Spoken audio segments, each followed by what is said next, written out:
Άρα να πω πάλι μια καλησπέρα σε όλους και να σας ευχαριστήσω που αφιερώνετε το χρόνο σας για το σημερινό σεμινάριο, το οποίο σεμινάριο διοργανώνεται από τα φροντιστήριά μας για τέταρτη συνεχή χρονιά. Τολμώ να πω ότι έχει μάλλον γίνει κάτι σαν θεσμός. Νομίζω ότι μετά από 11 ή 12 μήνες που αφιερώνουμε στο να μελετήσουμε μαθηματικά, αρχαία, φυσική και να προετοιμαστούμε για τις εξετάσεις, οι περισσότεροι καθηγητές, και θα έλεγα και οι φροντιστές ιδιαίτερα, μάλλον αμελούμε το τελευταίο στάδιο. Το οποίο τελευταίο στάδιο μερικές φορές αποδεικνύεται και το πιο κρίσιμο και θα έλεγα και το πιο χρήσιμο. Ας τολμήσω να κάνω μια παρομοίωση των πανελλαδικών με τον αθλητισμό.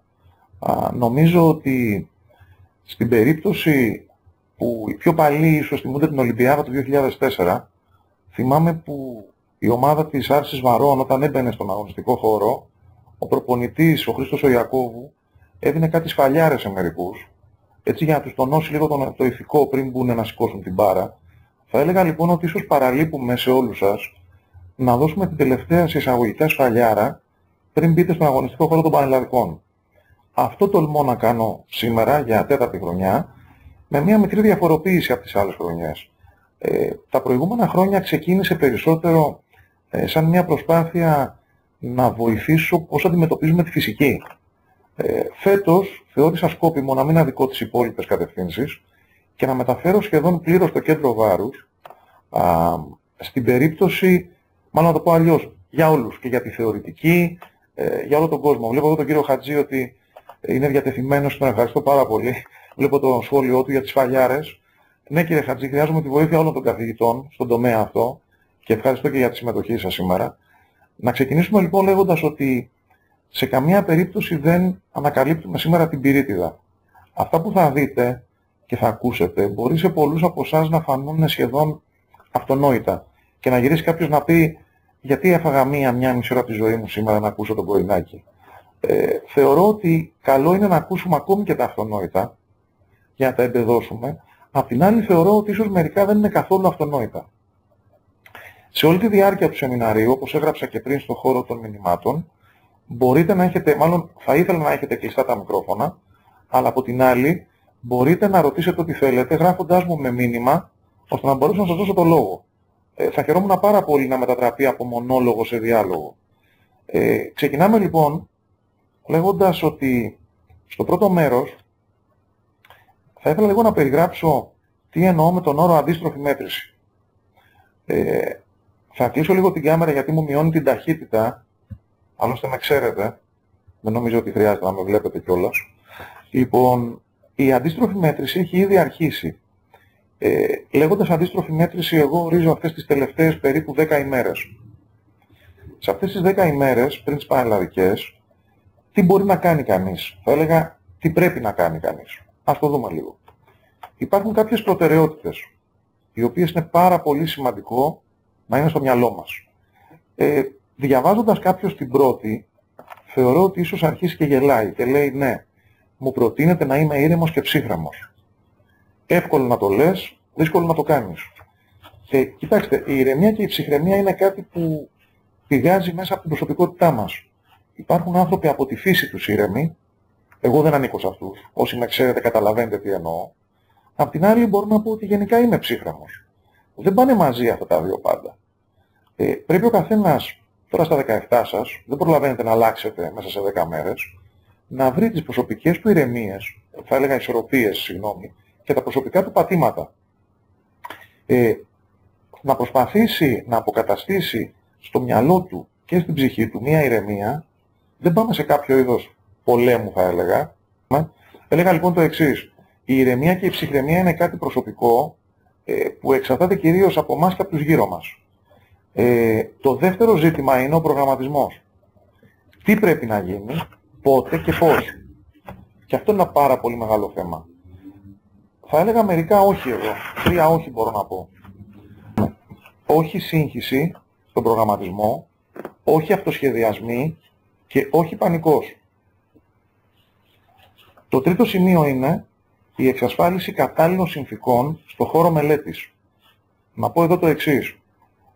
Και θα το πω λίγο ανοιχτά, ας μην παρεξηγηθώ. Δεν μπορεί ένας υποψήφιος να διαβάζει δίπλα σε ένα μωρό που κλαίει να διαβάζει δίπλα από κάποιον που ακούει δυνατά μουσική, το μεγάλο του αδερφό ίσως, που μπορεί να είναι 25 χρονών και δεν έχει διάβασμα για πανελλαδικές, ούτε είναι δυνατόν γενικότερα να είναι παρόν μπροστά σε ένα καυγά φίλων ή συγγενών και να προσπαθεί να συγκεντρωθεί. Ο χώρος μελέτης είναι πάρα πολύ σημαντικό και πρέπει να εξασφαλιστεί από όλους σας, έστω και αν ακούγεται σαν αυτονόητο. Κατάλληλη διαχείριση του χρόνου. Πολύ μεγάλη κουβέντα. Πάρα πολλοί από εσάς χάνετε, θα έλεγα, το 24ωρο, γυρνώντας από εδώ από εκεί, πιάνοντας το ένα, αφήνοντας το άλλο, και στην τελική δεν καταλήγετε να έχετε κάνει κάτι ουσιαστικό μέσα σε ένα ολόκληρο 24ωρο. Έχουν γίνει μελέτες και μελέτες, έχουν αφιερώσει άνθρωποι ειδικοί πάρα πολλά χρόνια στο να προτείνουν τι σημαίνει κατάλληλη διαχείριση του χρόνου. Θα πω ένα παράδειγμα μετά για ένα τυπικό 24ωρο, οπότε μην επεκταθούμε αυτή τη στιγμή. Το επόμενο σημείο είναι κάτι που πιστεύω ότι το έχετε κάνει σχεδόν όλοι. Αξιοποίηση των διαθέσιμων σχολικών απουσιών. Τι σημαίνει αυτό πρακτικά? Νομίζω ότι όλοι ξέρετε ότι το σχολείο τις τελευταίες μέρες είναι διακοσμητικό. Λυπάμαι που θα το πω, δεν είναι δεοντολογικά ορθό, αλλά έτσι γίνεται. Από τον καιρό που ήμουν εγώ μαθητής. Φανταστείτε για πότε μιλάμε δηλαδή. Στην περίπτωση λοιπόν που διανύουμε ήδη σήμερα 9 του μήνα, οι περισσότεροι έχετε ήδη, φαντάζομαι, δρομολογήσει τις απουσίες σας. Αν κάποιοι απομένουν μέχρι την Τετάρτη που τα σχολεία κλείνουν, ας αξιοποιήσουν και την τελευταία ώρα διαθέσιμου χρόνου από το να κάτσουν να διαβάσουν, αντί να χαζολογάνε πηγαίνοντας στο σχολείο για να κάνουν διάλειμμα. Και τέλος, ένα σημείο το οποίο θα αναλύσω περισσότερο μετά, και στην εποχή τη δικιά μου ήταν ουτοπία θα έλεγα, η διαρκής επικοινωνία με τους καθηγητές. Θυμάμαι ότι εμείς γράφαμε πρώτα τα ενδοσχολικά μαθήματα και μετά πηγαίναμε και δίναμε τις πανελλαδικές σε 4 μαζεμένες ημέρες. Μεσολαβούσε περίπου ένα δεκαήμερο, κατά το οποίο δεν είχαμε καμία απολύτως επαφή με τους καθηγητές.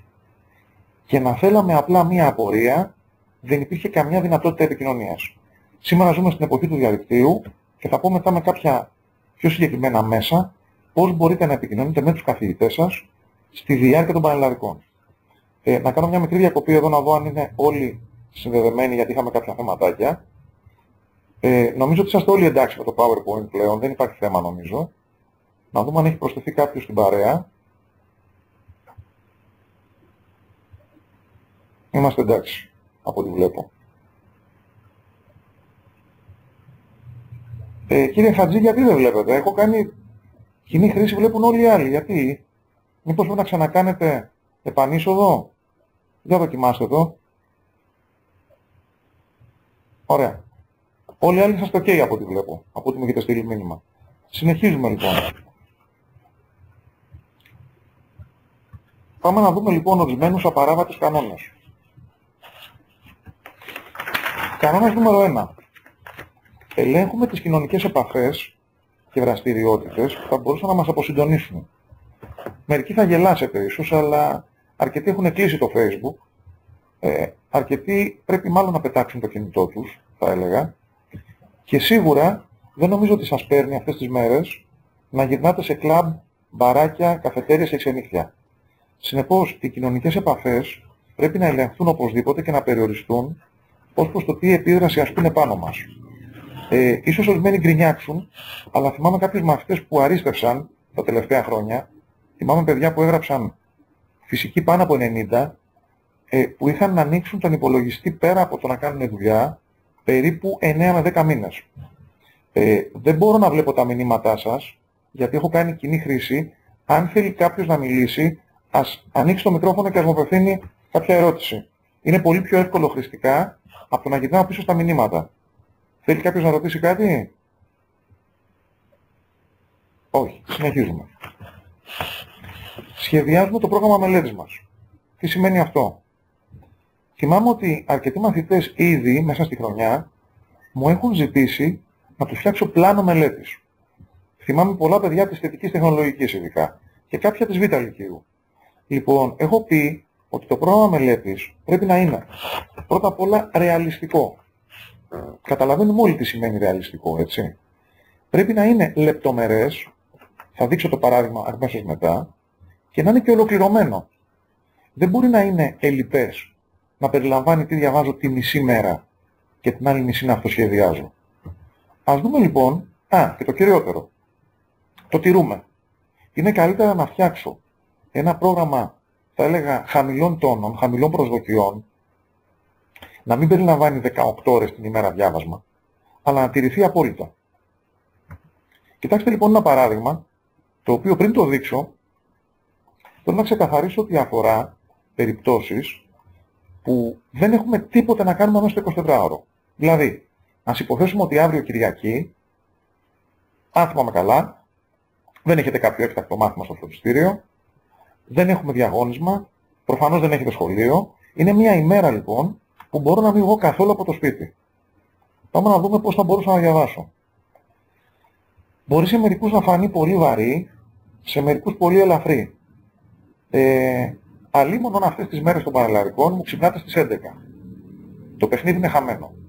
Μιλάμε λοιπόν για ξύπνημα 8 με 8.30, μετά από ένα σύντομο πρωινό, ένα διάβασμα 3 ωρών, περίπου μέχρι τις 11.30, ένα ημίωρο διάλειμμα, όπου θα μπορούσα να τεντωθώ, να πάρω μερικές ανάσες, να πιω ένα χυμό και να συνεχίσω, μέχρι τις 2.30, όπου πρέπει να κάνω οπωσδήποτε μία μεσημεριανή διακοπή, κατά την άποψή μου, περίπου 2 ωρών. Να πω εδώ ότι τα νούμερα είναι σχετικά. Φυσικά και κάποιος μπορεί να κάνει 1 ώρα, ο άλλος να κάνει 1,5 ώρα ή να κάνει 2 ώρες. Έχει να κάνει και με τις δικές σας ανάγκες. Στην ανάπαυλα αυτή δεν αποκλείω κάποιος να νιώσει ότι πρέπει να πάρει ένα μικρό υπνάκο καμιάς ώρας. Δεν είναι καθόλου κακό, ο εγκέφαλος χρειάζεται να αναζωογονηθεί, δεν το απαγορεύουμε, θα έλεγα ότι το προτείνουμε κιόλας. Μετά από την ανάπαυλα αυτή, πάμε σε ένα νέο 2,5ωρο διάβασμα, περίπου μέχρι τις 7. 7.30 με 8, τώρα το 7 είναι σχετικό είπαμε έτσι, μπορεί να είναι 7 ή 7.30 με 8, κάνουμε ένα ημίωρο διάλειμμα και συνεχίζουμε μέχρι τις 11 το βράδυ με ένα 3ωρο περίπου. Εάν αφρίσετε τα νούμερα, βγαίνουν 11 ώρες μελέτης. Και αν πέσουμε και λίγο έξω, σίγουρα μιλάμε για ένα διψήφιο αριθμό ωρών μελέτης. Δεν ξέρω ποιοι το έχετε πετύχει μέχρι τώρα. Ψυχανεμίζομαι ότι μάλλον ελάχιστοι. Δεν ξέρω γιατί το λέω, μπορεί να πέφτω έξω, αλλά δεν νομίζω ότι μέχρι τώρα έχουν καταφέρει κάποιοι να φτάσουν 10ωρο, 11ωρο, 12ωρο διάβασμα. Και να πω εδώ ένα πάρα πολύ σημαντικό σημείο να θίξω. Δεν είναι ανάγκη να μελετήσει κάποιος το ίδιο αντικείμενο μέσα σε αυτή την ημέρα. Να καταθέσω εδώ και τη δικιά μου προσωπική εμπειρία ως μαθητή. Εγώ κουραζόμουν στο να είμαι όλη τη μέρα με ένα αντικείμενο. Δηλαδή το να διαβάζει κάποιος όλη τη μέρα ΑΟΔΕ, το θεωρώ υπερβολικό. Νομίζω ότι είναι πολύ καλύτερα να προσπαθήσει να διαβάσει πολλά αντικείμενα όταν κουράζεται με κάποιο. Να πω εδώ ας πούμε ότι από τις 11 ώρες θα μπορούσε να διαβάσει 3 ώρες χημεία, προσεκτική κατεύθυνση, 3 ώρες φυσική, 3 μαθηματικά, 2 έκθεση. Και δεν μιλάω για τις παραμονές κάθε μαθήματος, μιλάω τώρα, που έχουμε το δεκαήμερο μπροστά, που κατά τη γνώμη μου είναι μάλλον λάθος, χωρίς όμως να είμαι απόλυτος, το να πείτε μία μέρα θα διαβάσω μόνο χημεία, μία μόνο φυσική. Μερικούς τους κουράζει αυτό. Δεν έχω ένσταση αν κάποιος επιμένει, αλλά η προσωπική μου γνώμη είναι ότι ίσως η ποικιλία είναι καλύτερη. Στο σημείο αυτό θέλει κάποιος να ρωτήσει κάτι πιο συγκεκριμένο πάνω στο θέμα του πώς διαβάζω μέσα στην ημέρα. Αν θέλει κάποιος ανοίγει το μικρόφωνο και με ρωτάει. Επιστρέφω λίγο να δω αν είμαστε όλοι εντάξει. Από ό,τι βλέπω μάλλον όχι. Πολύ ωραία. Συνεχίζουμε. Αφού λοιπόν έχουμε ξεκαθαρίσει πώς διαβάζουμε, το θέμα είναι τι διαβάζουμε. Εδώ να καταθέσω την εμπειρία από πάρα πολλές ερωτήσεις γονέων. Θα τις έλεγα όχι ερωτήσεις, θα τις έλεγα αν θέλετε σχόλια και μερικές φορές απορία. Μα λέει τον βλέπω ή την βλέπω να διαβάζει με τις ώρες κλεισμένο ή κλεισμένη στο δωμάτιό του ή στο δωμάτιό της. Δεν διαβάζει άραγε. Υπάρχει περίπτωση να μην διαβάζει. Η απάντηση είναι ναι. Και χωρίς να θέλω να κατηγορήσω κανέναν, ίσως όλοι μας και όλοι μαθητές έχουμε πραγματικά πέσει στην παγίδα να είμαστε σε ένα δωμάτιο, κλεισμένοι όλη τη μέρα, πάνω από ένα βιβλίο που περίπου τις μισές ώρες το μυαλό να μην είναι συγκεντρωμένο και εστιασμένο σε κάτι και να διαβάζουμε γενικά χωρίς να έχουμε καταλάβει γιατί διαβάζουμε και πώς διαβάζουμε. Ας γίνουμε λοιπόν λίγο πιο συγκεκριμένοι. Ένα παράδειγμα. Ένας στόχος μελέτης θα μπορούσε να είναι η απομνημόνευση απαιτητικών ή μεγάλης έκτασης θεωρητικών τμήματων της ύλης. Θα έλεγα αυτό το βαρετό κομμάτι του διαβάσματος, που σίγουρα ο κύριος Χατζής το έχει υποστεί λόγω του μαθήματος που διδάσκει ο άνθρωπος, το ΑΟΔΕ. Ξέρω ότι αυτές οι 60-65 σελίδες πραγματικά είναι ο μεγάλος βραχνάς των μαθητών της τεχνολογικής. Κύριε Χατζή, μας ακούτε να πάρετε το λόγο για αυτό το θέμα? Ναι, σας ακούω πολύ καλά. Έχετε δίκιο, αλλά ο βραχνάς είναι περισσότερο στους μαθητές μου, παρά σε μένα. Εγώ προσπαθώ να βρω έναν τρόπο να το κάνω όσο πιο ανώδυνο γίνεται, αλλά όσο και να προσπαθήσω αυτό είναι πολύ δύσκολο να συμβεί. Δυστυχώς. Ξέρετε γιατί το ρωτάω για εσάς. Να πω το εξής. Ναι. Πείτε μου, ναι. Ολοκληρώστε. Είμαι σίγουρος ότι παρόλα αυτά η προσπάθεια φέτος θα έχει πολύ καλά αποτελέσματα, γιατί έχουν δουλέψει πολύ τα παιδιά. Απλά αυτό που μένει αυτές τις 10 μέρες να ακούσουν αυτά που θα τους πείτε εσείς σήμερα. Και οι σπανιάρες που λέγαμε προηγουμένως, δεν τις ξεχνάμε, έτσι, δεν το συζητώ. Σε έχω ρίξει, κύριε Κονάκη, σε έχω ρίξει, με τον τρόπο μου. Έτσι πρέπει. Να πω εδώ το εξής, επειδή είναι και ο κύριος Φράγκος που μας ακούει, ας πούμε τα μαθηματικά για παράδειγμα, δεν έχουν θεωρία. Έτσι, η θεωρία των μαθηματικών είναι 5 μονάδες, αν θυμάμαι καλά. Η φυσική όμως έχει θεωρία. Η χημεία, η βιολογία δεν το συζητώ. Η θεωρητική, αν μας ακούει κάποιος θεωρητικής, η ιστορία είναι μόνο θεωρία. Μην αποφεύγετε αυτό το πράγμα. Βάλτε λοιπόν σαν στόχο μελέτης ότι πρέπει. Να πω ένα παράδειγμα της φυσικής που γκρινιάζω όλη τη χρονιά. Αποφασίστε επιτέλους να διαβάσετε τη θεωρία των ηλεκτρομαγνητικών κυμάτων μέχρι και την τελεία. Αυτό δυστυχώς θέλει χρόνο. Μέσα στην ημέρα λοιπόν πείτε ότι θα μελετήσω τη θεωρία που έχω αποφύγει όλο τον χρόνο. Και εδώ να πω κάτι που είναι πολύ σημαντικό και δεν το λέω εγώ. Το λένε επιστήμονες που έχουν ασχοληθεί με το θέμα. Οι πρωινές ώρες της ημέρας, μετά από ένα ξύπνημα, από έναν καλό ύπνο, έχει αποδειχθεί ότι ενδείκνυται για απομνημόνευση πραγμάτων. Αντιθέτως, οι βραδινές ώρες, αρκεί να μην κουτουλάω από την ίστα, έχει αποδειχθεί ότι είναι πιο κατάλληλες για σκέψη σε δύσκολα προβλήματα.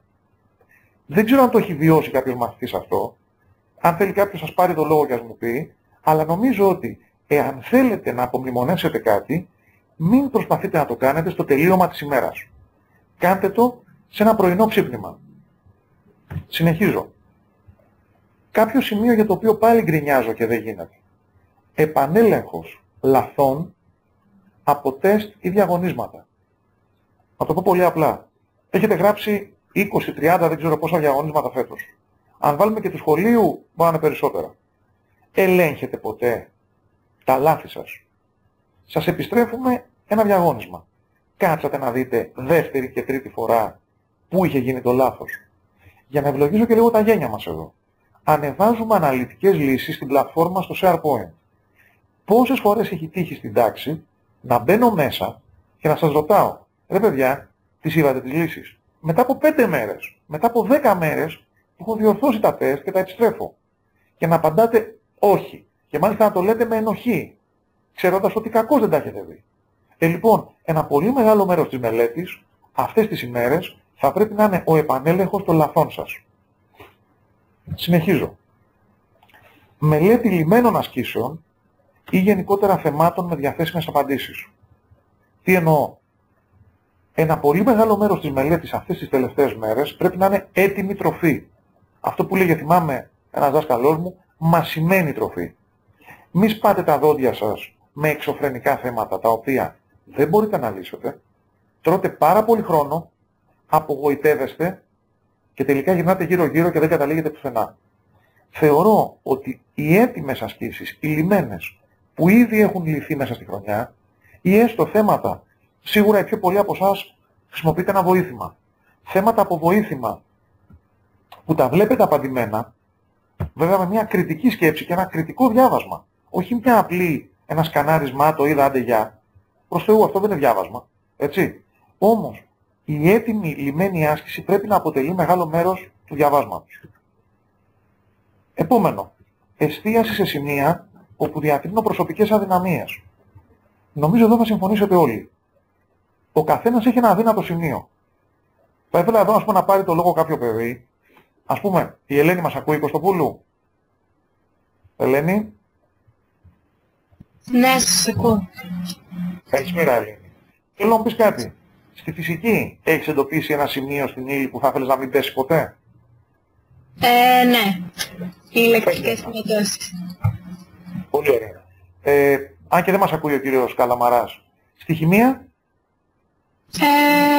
Όχι τόσο. Στη βιολογία? Της κατεύθυνσης. Οπουδήποτε. Όλοι. Όλη τη βιολογία. Ευτυχώς που δεν ακούει η κυρία Πιτσάκη. Θα είχε πάθει κεφαλικό η γυναίκα. Πες μου λοιπόν το εξής, μια που το αναφέρεις. Τι κάνεις λοιπόν αυτή την περίοδο για τις ηλεκτρικές ταλαντώσεις που νιώθεις ότι δεν θα ήθελες να πέσουν? Πώς θα αντιμετωπίζεις? Βασικά, διαβάζω πιο πολύ λιμένες ασκήσεις που έχουμε κάνει σε αυτό το τομέα. Αυτό λοιπόν θα έλεγες ότι το εντάσσεις στο κομμάτι νούμερο 3, στο προηγούμενο που είπα. Κάτι παραπάνω από αυτό θα πρέπει να είναι ότι αφού η Ελένη νιώθει ότι έχει αδυναμία στις ηλεκτρικές ταλαντώσεις, θα πρέπει να αυξήσει την ποσότητα, έτσι, οπωσδήποτε την ποσότητα των θεμάτων που πρέπει να δει και να ξαναδεί πάνω στο θέμα αυτό. Θα μπορούσα να δώσω το λόγο και σε κάποιον άλλο και να μου πει ότι ξέρεις, ναι, εγώ δυσκολεύομαι, για παράδειγμα, στο φαινόμενο Doppler στη φυσική. Θα πρέπει λοιπόν να αφιερώσετε πολύ περισσότερο χρόνο σε αυτό και να το ξεκινήσετε, τολμώ να πω, και από μηδενική βάση. Γρηγόρη, μας ακούς? Γρηγόρης?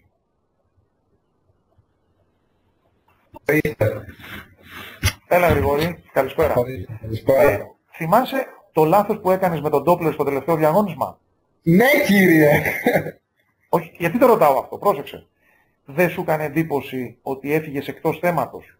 Πες μου. Ναι, και το ήξερα από τον Doppler, το ξέρω πολύ καλά, αλλά δεν ξέρω, πήγα, γιατί δεν μπορούσα να το αποδείξω, είχα πάρει όλους τους τύπους, δεν μου έβγαινε με τίποτα και είπα ας το αποδείξω, ας πω κάτι με λόγια. Και με τα λόγια το έκανα ακόμα χειρότερο. Προφανώς και δεν το αναφέρω για να σε θίξω. Ναι, το αναφέρω ναι. για έναν άλλο λόγο. Πρόσεξε. Ναι. Γιατί πάρα πολύ απλά, όταν ένα φαινόμενο, όπως είπα το φαινόμενο Doppler, κάποιος νιώθει ότι του έχει φύγει, θα πρέπει να εστιάσει εκεί και να καταλάβει ότι θα το πιάσει από το μηδέν. Μην πάτε να πιάσετε κάτι από τη μισή πορεία του. Από το ξεκίνημα. Από το τι είναι φαινόμενο Doppler, αυτό που η Ελένη, τι είναι ηλεκτρική ταλάντωση, όλο από την αρχή, όχι κατευθείαν να δω μια λυμμένη άσκηση. Συνεχίζω.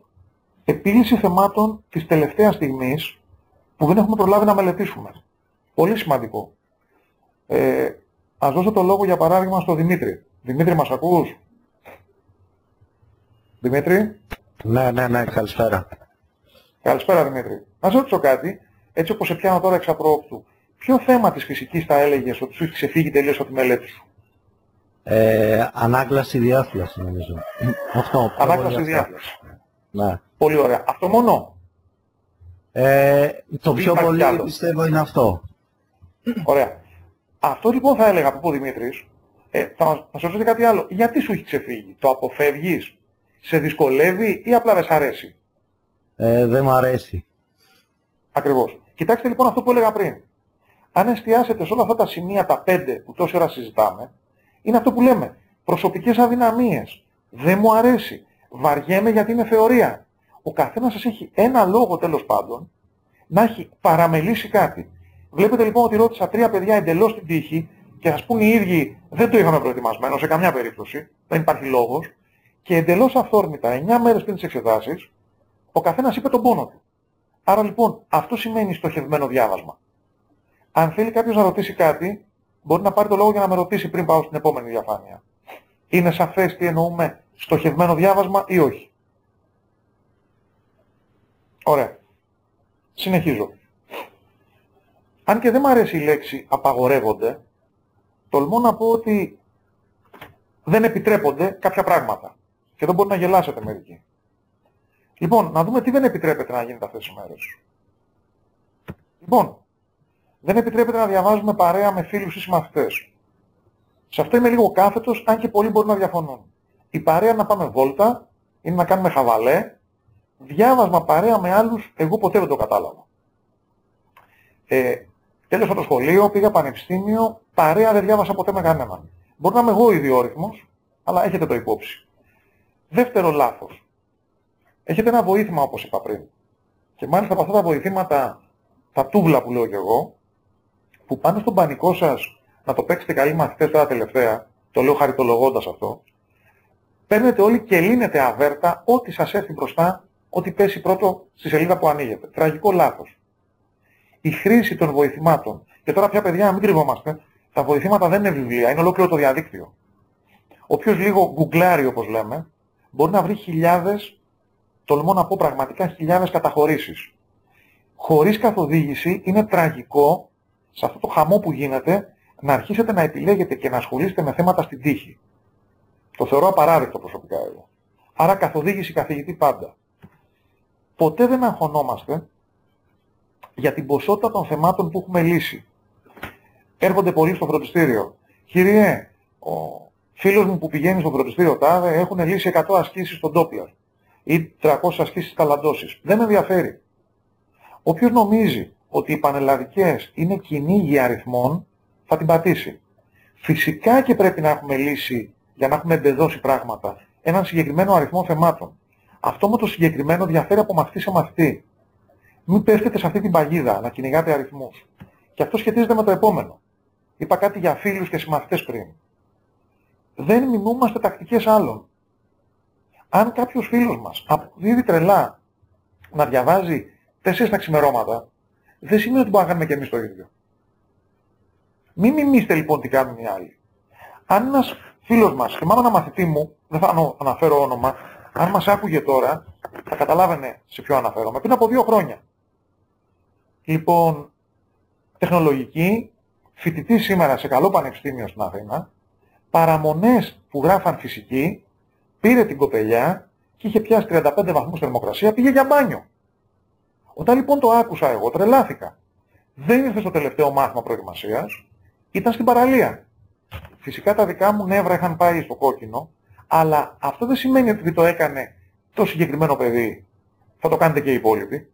Του συγκεκριμένου μαθητή δεν του βγήκε σε κακό. Τυχερός ήτανε. Τι να πω, ήταν έτσι στο στυλ του, μπορούσε και έλεγχε πράγματα. Μην μιμήστε λοιπόν τι κάνουν οι υπόλοιποι. Μερικοί παίζουν με τη φωτιά, άλλοι καίγονται, άλλοι όχι. Κάτι πολύ σημαντικό. Μην επιτρέπετε σε κανέναν να σας υποτιμά και να σας αποπροσανατολίζει. Τι θέλω να πω. Και τολμώ να πω ότι εδώ το κάνουμε και εμείς οι καθηγητές. Και λάθος μας. Λέμε σε μερικούς. Τη φυσική δεν την έχεις, άστο είναι τελειωμένο, μην ασχολείσαι, παράτατη, θα γράψεις έτσι κι αλλιώς χάλια, κοίτα να σωθείς από τα υπόλοιπα. Ή οι φιλόλογοι, δεν προλαβαίνεις να σώσεις τα αρχαία, δεν διάβαζες όλη τη χρονιά, σώσε την ιστορία.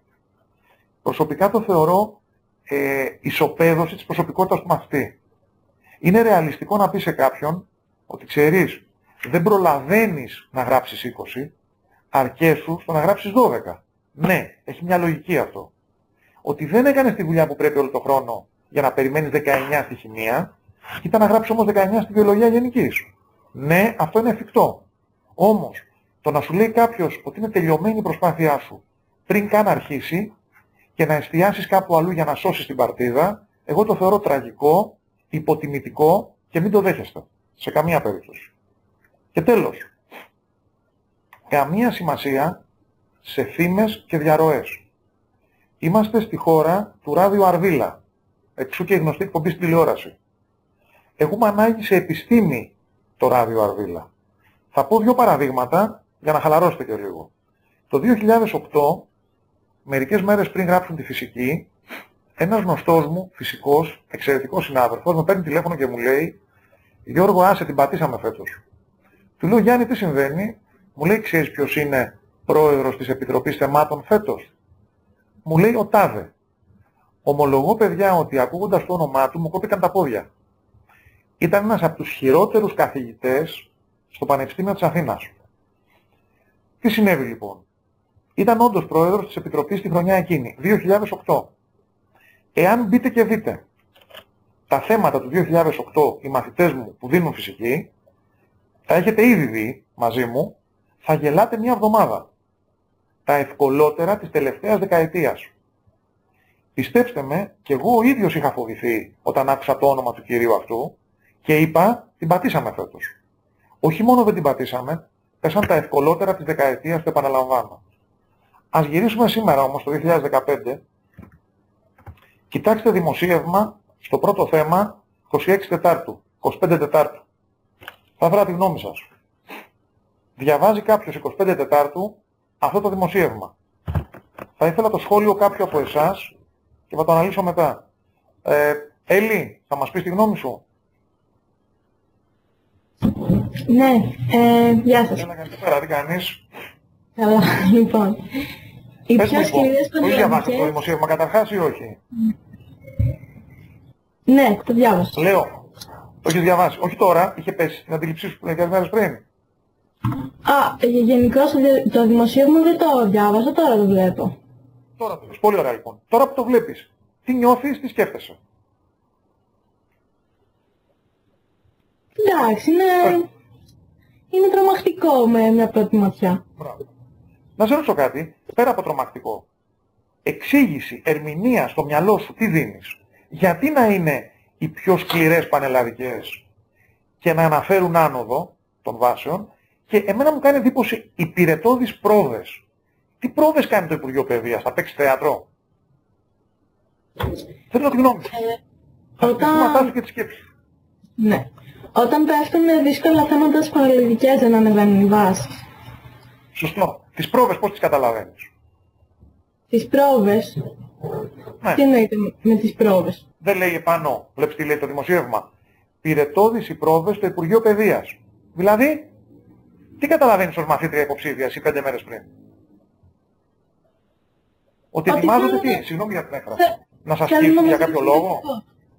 Όχι. Μπράβο. Θα ήθελα τη γνώμη, είναι μαζί σου και η Ελπίδα ή είναι μόνη της? Όχι, η Ελπίδα έχει μπει από το σπίτι της. Ελπίδα, μας ακούς? Ναι, σας ακούω. Καλησπέρα και σε σένα. Θα ήθελα τη γνώμη σου. Τι καταλαβαίνεις διαβάζοντας αυτό το δημοσίευμα?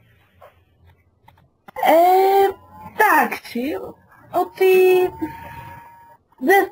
όχι δεν θα γράψουμε, θέλω να μας υποτιμούν δηλαδή, ότι θα είναι δύσκολα και ναι. αυτό θα είναι δύσκολα και το έχουν δεδομένο ότι θα γράψουν άσχημα δηλαδή. Θέλει να παρέμβει κάποιος από τους υπόλοιπους μαθητές, να μου πει τη γνώμη του? Γιώργος, οικονόμου. Ναι. Γεια σας. Το σχόλιο φαίνεται λίγο τρομακτικό, βασικά. Τι θα ένιωθες διαβάζοντάς το εσύ? Σαν να πρόκειται να πέσουν πολύ δύσκολα θέματα και να είναι η αποτυχία μας ουσιαστικά. Μάλιστα. Εγώ λοιπόν να πω ότι θα σκεφτόμουν ως μαθητής. Θα σκεφτόμουν ότι το Υπουργείο ετοιμάζεται να βάλει εξωφρενικά θέματα, τις πρόβες αλλιώς δεν μπορώ να τις καταλάβω, και ότι θα υπάρξει άνοδος των βάσεων λόγω σκληρών θεμάτων. Λοιπόν, αυτή είναι η επικεφαλίδα. Για να μην χάνουμε το χρόνο μας, εάν διάβαζε κάποιος αυτό το άρθρο... Έλα, ναι, ακούω.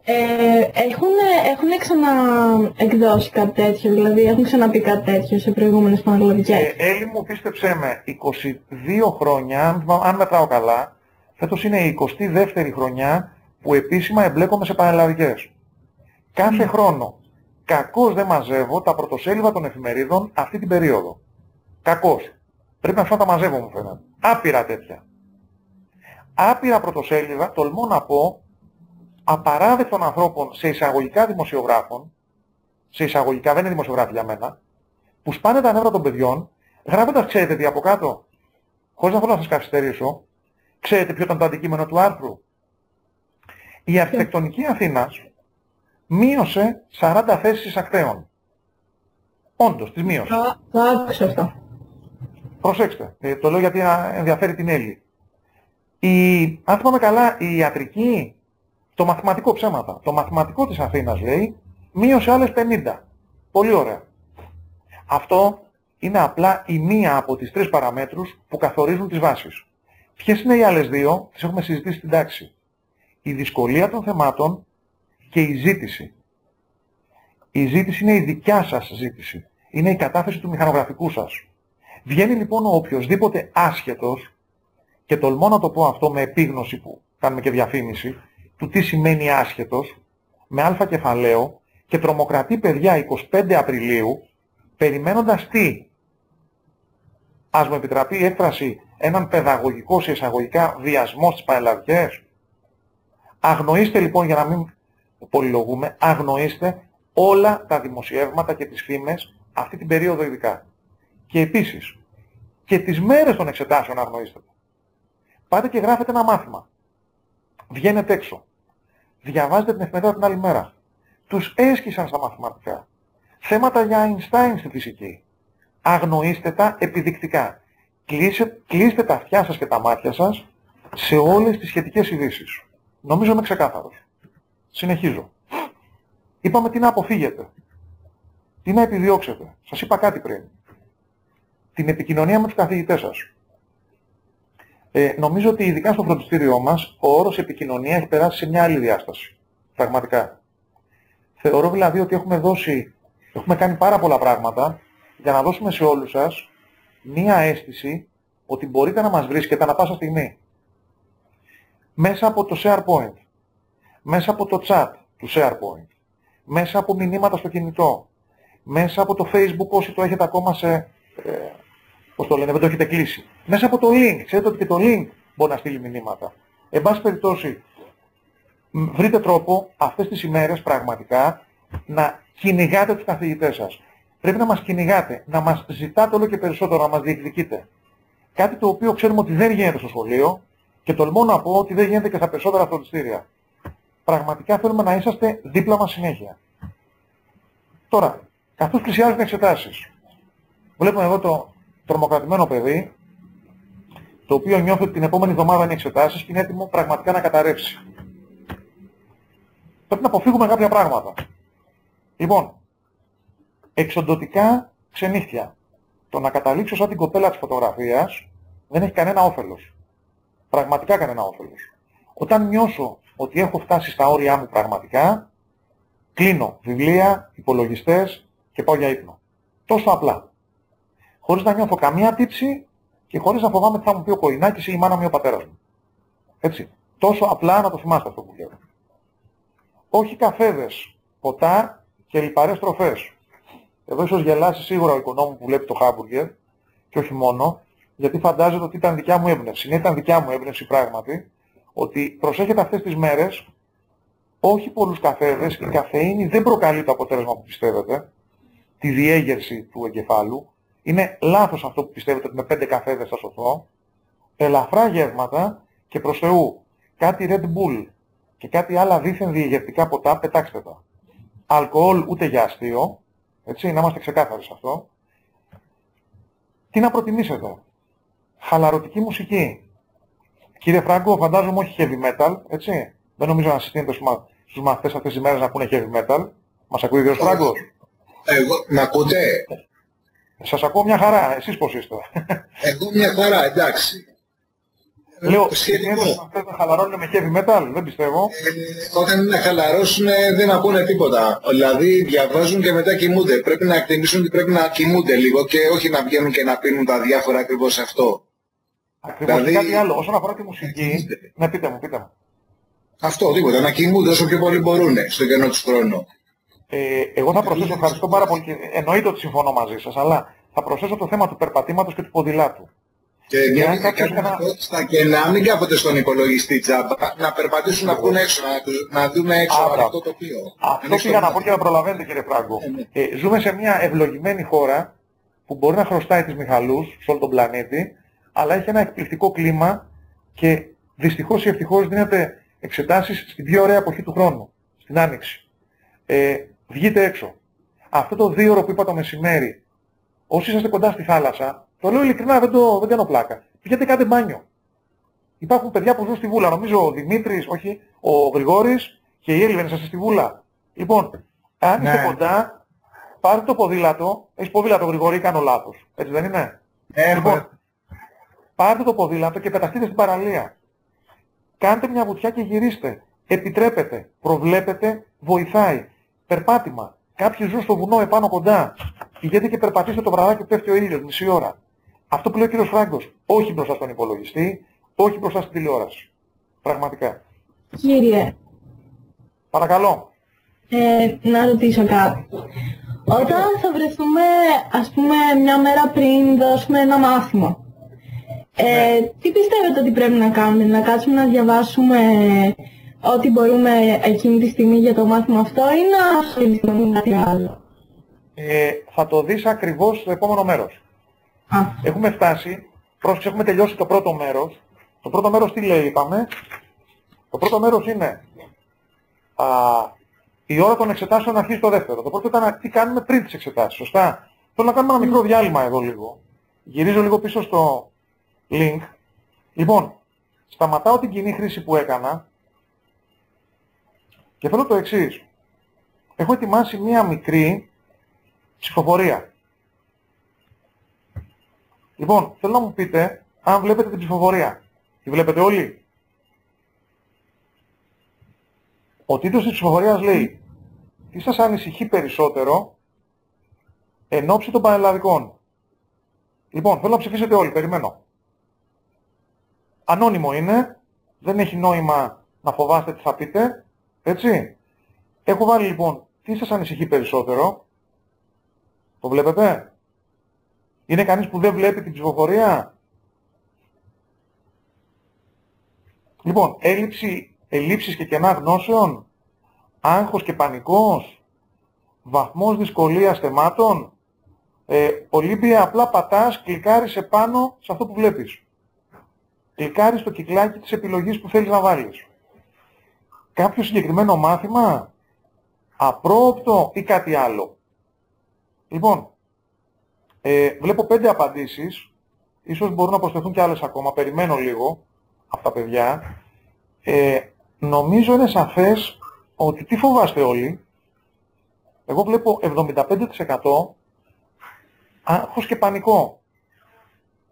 Και η δεύτερη αιτία, μόλις 20%, ελλείψεις και κενά γνώσεων. Έχω λοιπόν 10 απαντήσεις, που είναι ένα επαρκές δείγμα οι 10 απαντήσεις. Παραπάνω βλέπω τώρα 11. Φτάνουμε λοιπόν στο ότι οι περισσότεροι φοβάστε το άγχος και λιγότερο τις ελλείψεις.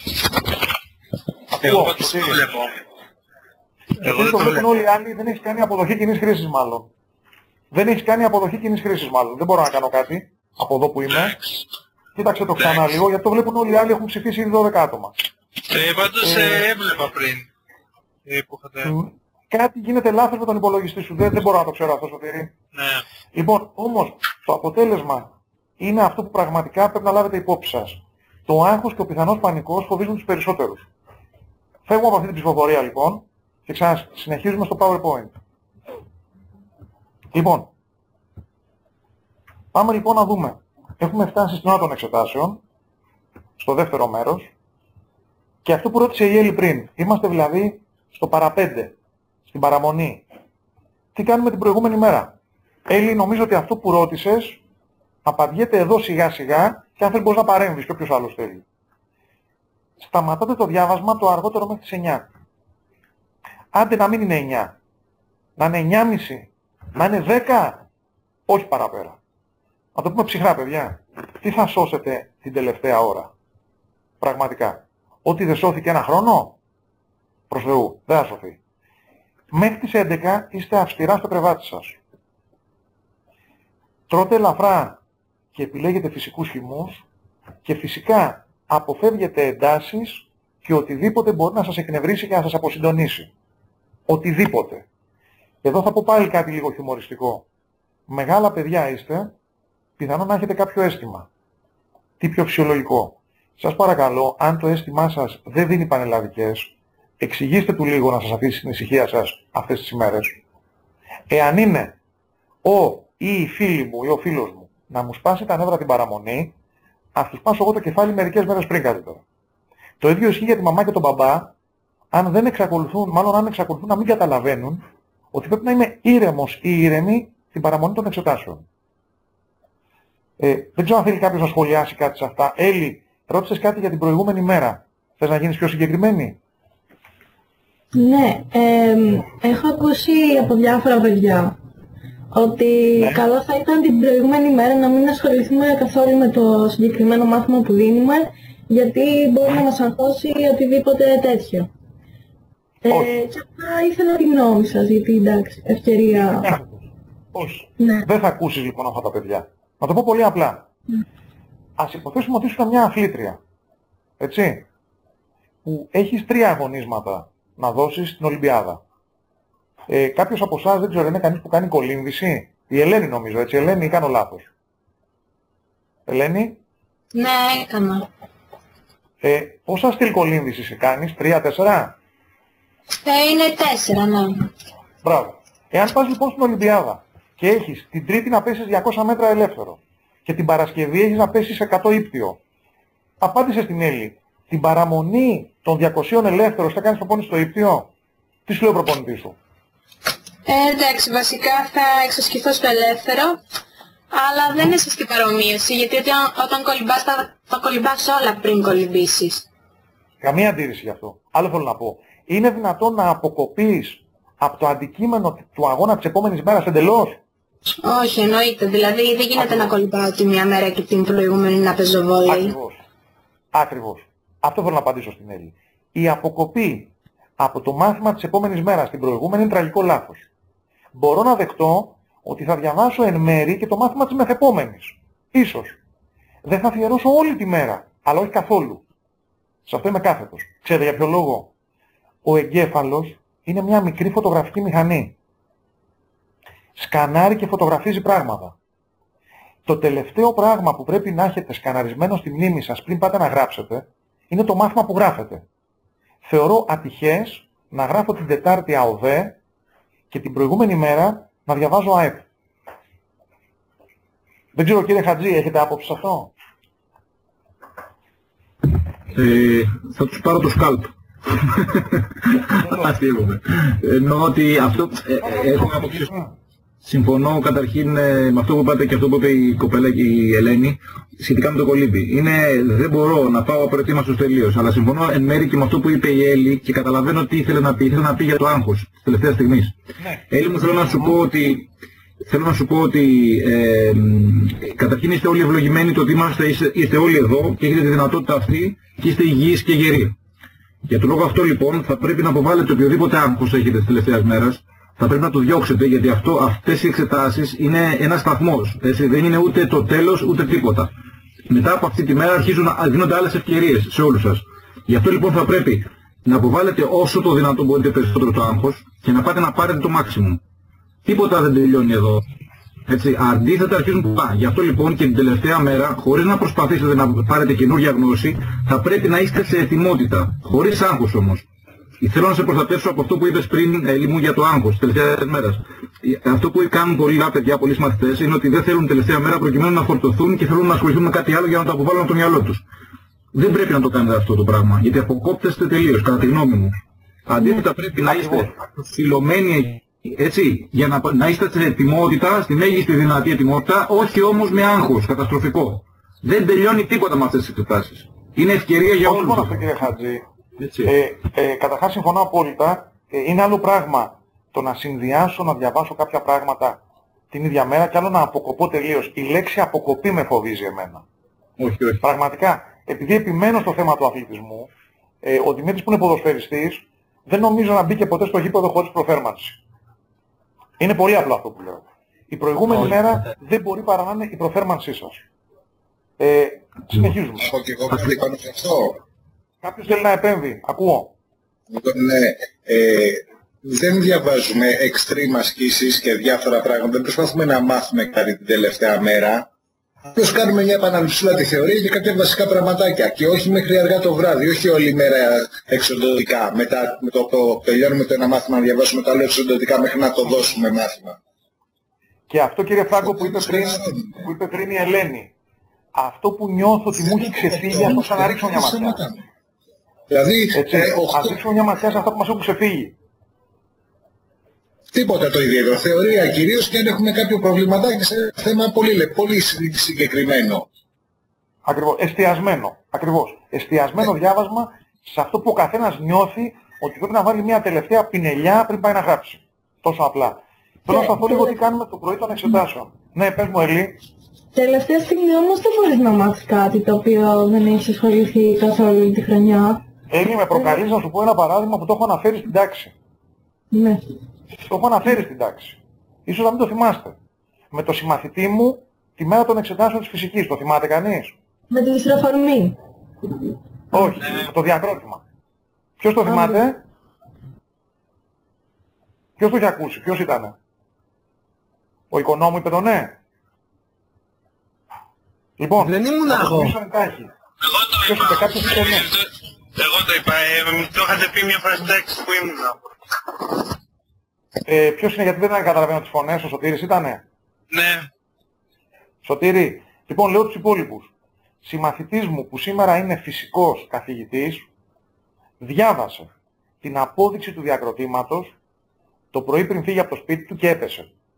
Δεν τη θυμόταν γιατί ήταν εκτεταμένη, δύσκολη. Την ξέρετε την απόδειξη του διακροτήματος, έτσι? Τη θυμάστε?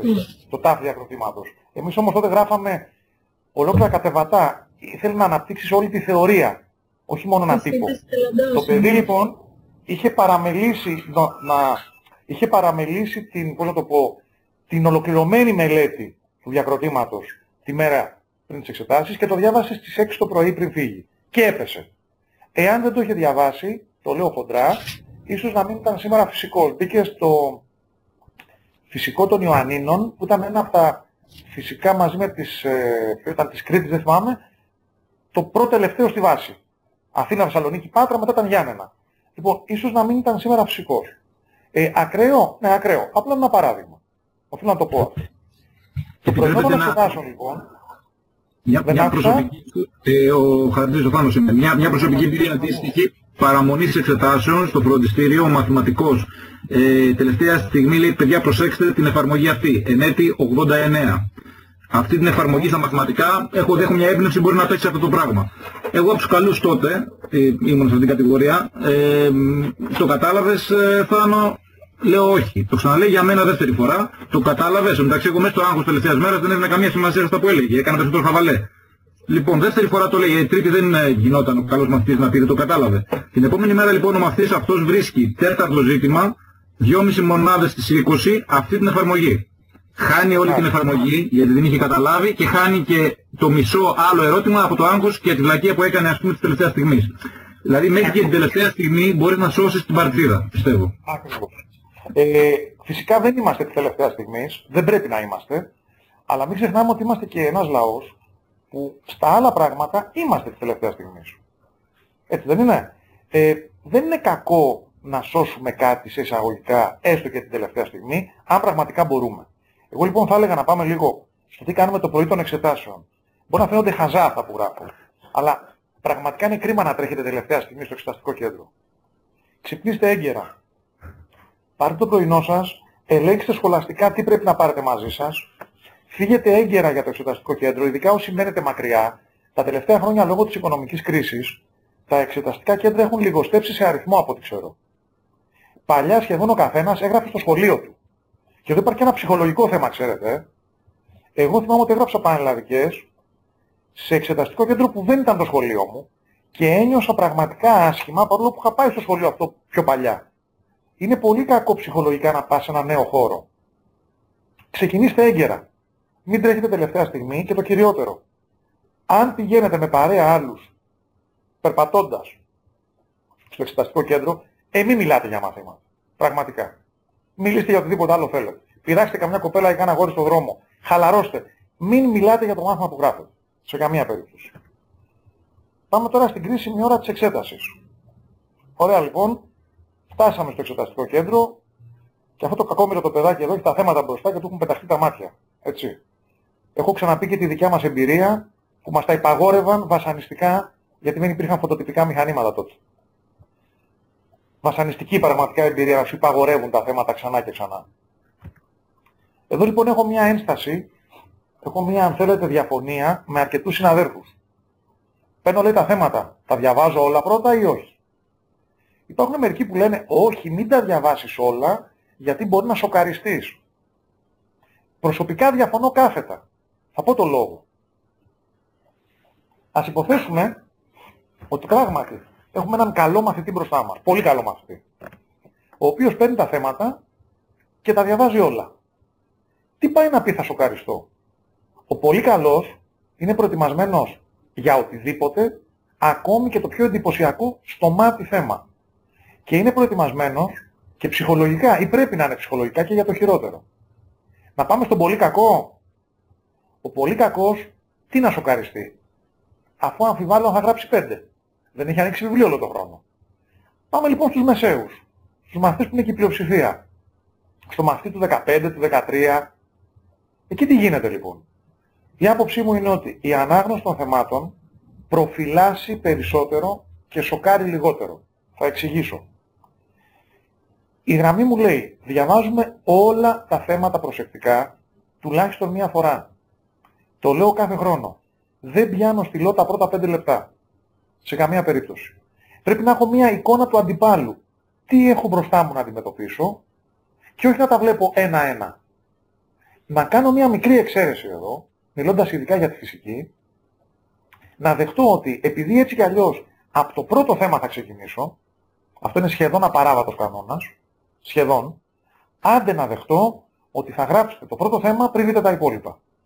Τα υπόλοιπα όμως θα τα δείτε όλα. Όχι πάω δεύτερο, πάω τρίτο, πάω τέταρτο. Σε καμία περίπτωση. Γιατί? Γιατί έχω μία συνολική εικόνα σε ποια τμήματα της ύλης αναφέρονται. Και στο σύνολό τους, αλλά και στα επιμέρους ερωτήματα. Άρα, τσεκάρω και γράφω στο πρόχειρό μου ερωτήματα που εκ πρώτης όψεως μπορεί να μην μπορώ να τα κατατάξω σε κάποια κατηγορία. Και αυτό είναι ένα θέμα που πρέπει να αντιμετωπιστεί στη συνέχεια. Αφού τα διάβασα όλα, πρέπει να αρχίσω να επιλέγω πώς θα τα αντιμετωπίσω. Εδώ εντάξει, υπάρχουν κάποιοι κανόνες, δεν λέω. Είπαμε, στη φυσική κανείς δεν ξεκινάει από το τέταρτο. Σίγουρα. Όμως, το δεύτερο και το τρίτο έχουν θέμα. Μπορεί κάποιος να πιάσει το 2α, να του φανεί πολύ δύσκολο το 2β, να πάει στο 2γ, να πιάσει το θέμα 3, να μην ολοκληρώσει το 3δ, να γυρίσει στο 2β και πάει λέγοντας. Δεν αποκλείεται αυτό το σενάριο. Έχει συμβεί πάρα πολλές φορές. Θα ήθελα τη γνώμη της Θεανούς που είναι και απόφυτος. Και το έχει ξαναδεί το έργο. Θεανό, μας ακούς? Ναι, σας ακούω. Δεν σε ακούω πολύ καλά. Μπορείς να μιλήσεις πιο δυνατά? Ναι. Έλα. Λίγο πιο δυνατά αν μπορείς. Σε ακούω λίγο χαμηλόφωνα. Τώρα. Εντάξει. Τώρα με ακούς, Θεανό?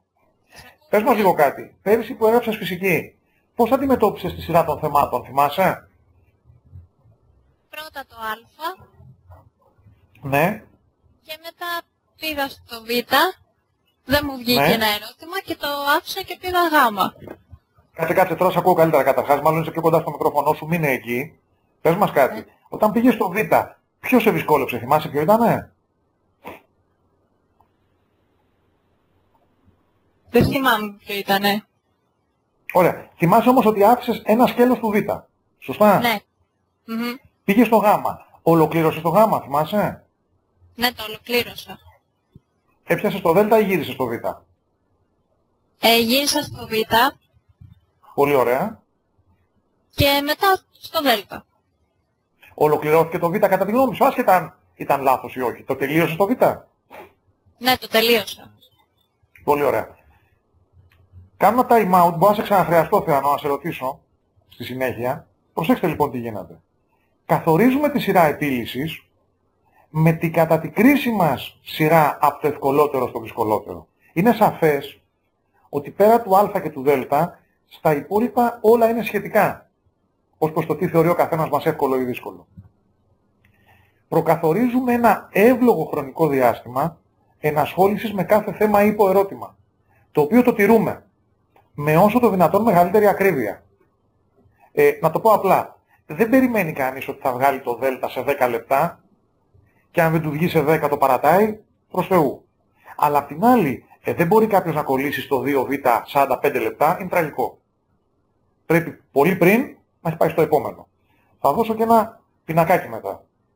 Αφού λοιπόν ολοκληρώσω κάθε θέμα, το περνάω στο τετράδιό μου από το πρόχειρο, το ολοκληρώνω έχοντας ήδη τελειώσει με αυτό το θέμα. Θα επανέλθω στον τελικό έλεγχο. Δεν αφήνω εκκρεμότητες. Έλυσα το 2γ να περαστεί. Τέρμα. Δεν είναι άσε να κάνω και το β και τα περνάω όλα μαζί. Ξεκάθαρο αυτό που λέω. Μάλιστα την ώρα που το γράφω προσπαθώ κατά το δυνατόν να το επανελέγχω γρήγορα. Δηλαδή το μάτι βλέπει, το χέρι γράφει. Το μυαλό σκέφτεται. Επανελέγχει αυτά που γράφω. Δύσκολο, αλλά πιστέψτε με, γίνεται. Στη συνέχεια, επανεξετάζουμε τη σειρά επίλυσης. Δηλαδή, αν είχα δρομολογήσει ότι θα κάνω το 2β και μετά θα πάω στο 2γ, όπως είναι η λογική σειρά, αυτό πιθανό πριν. Εάν μου φανεί κάτι δύσκολο, αλλάζω τη σειρά που είχα επιλέξει, πρέπει να είμαι ευέλικτος και να γυρίσω πίσω να το συμπληρώσω μετά. Και αυτό που είπα, τα χρονικά περιθώρια δεν είναι συνέχεια με το αγχωμένο βλέμμα στο ρολόι μου, σε καμία περίπτωση. Αλλά πρέπει να έχω το νου μου να μην κολλήσω. Θυμάμαι μια χρονιά, το 2011, με τις πολλές τροχαλίες, με τα πολλά σχοινιά. Το κάναμε πρόσφατα στην τάξη, το θυμάστε. Λοιπόν, υπήρχε κόσμος που έχασε χρόνο με το τέταρτο και δεν πρόλαβε. Να το θυμάστε αυτό. Πολύ συχνά θα ακούτε το σχόλιο «δεν πρόλαβα». Να είχα 10 λεπτά ακόμη. Πόσες φορές έχω πει στην τάξη ποιες μεθόδους χρησιμοποιούμε για να κερδίσουμε χρόνο. Ότι μερικές φορές μπορεί να υπάρχουν 2 λύσεις. Φυσικά, ας ξέρουμε τη μία, θα μου πει κάποιος, θες να ξέρω και τις 2. Αν όμως μου έρθουν 2 λύσεις, πρέπει να γράψω τη συντομότερη. Δεν πρέπει να φάω πολύτιμο χρόνο σε πράγματα που δεν αξίζει τον κόπο. Αν όλα πάνε καλά και όλα πάνε ιδανικά, πρέπει στο τέλος να μου μείνει ένα τεταρτάκι για τελικό επανέλεγχο και διορθώσεις πριν παραδώσω το γραπτό μου. Έτσι. Σημαντικό αυτό. Και τέλος, κάτι που γκρινιάζω, πραγματικά γκρινιάζω, στα διαγωνίσματα. Έχετε 3ωρο διαγώνισμα, στο 2ωρο θέλετε να σηκωθείτε να φύγετε. Όχι θέλετε, φεύγετε. Και κυνηγάω πολλούς και τους λέω γιατί δεν κάθεσαι να το παλέψεις άλλο. Ξέρετε ποια απάντηση παίρνω? Αυτά ήξερα, αυτά έγραψα. Τι να κάτσω να κάνω? Τραγικό. Μιλάμε για μία μάχη. Κανείς δεν φεύγει από τη μάχη αν δεν παραδώσει τα όπλα, δηλαδή αν δεν νικηθεί ή αν δεν νικήσει. Δεν ξέρω την έκβαση της μάχης ποιο θα είναι. Κανείς δεν παραδάει τη μάχη στη μέση.